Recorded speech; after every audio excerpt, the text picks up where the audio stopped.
ଆପଣ ଯାହାର ଯେତେ ଉପକାର କରନ୍ତୁ ପଛକେ ସମୟ ଆସିବ ସେ ଆପଣଙ୍କର ଶତ୍ରୁ ହେଇଯିବ ଆଉ କହିବ ମୁଁ ପ୍ରତିଶୋଧ ନେବି।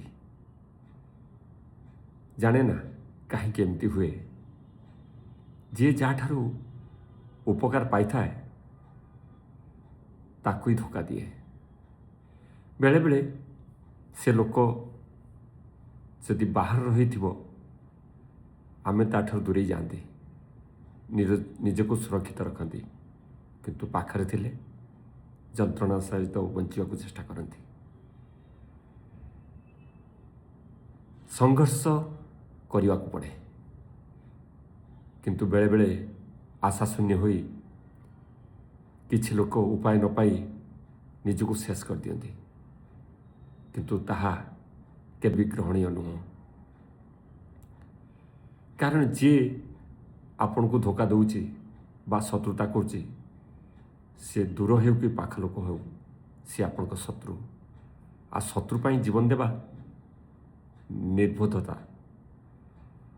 ବରଂ ନିଜେ ସଫଳତାର ଶୀର୍ଷରେ ପହଞ୍ଚିଲେ ତାହା ହିଁ ହେବ ତାଙ୍କ ପାଇଁ ଉତ୍କୃଷ୍ଟ ପ୍ରତିଶୋଧ।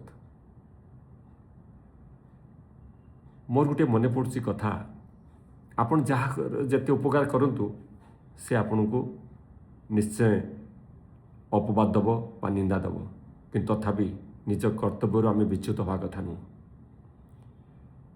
କାହାଣୀଟି ଏମିତି, ଜଣେ ମା ଜଣେ ଭଗବାନଙ୍କ ପାଖକୁ ଚିଠି ଲେଖିଲେ। ଚିଠିଟି ପୋଷ୍ଟ ଅଫିସରେ ପହଞ୍ଚିଲା। ପୋଷ୍ଟମାଷ୍ଟର ଦେଖିଲେ ଯେ ଟୁ ଗଡ୍।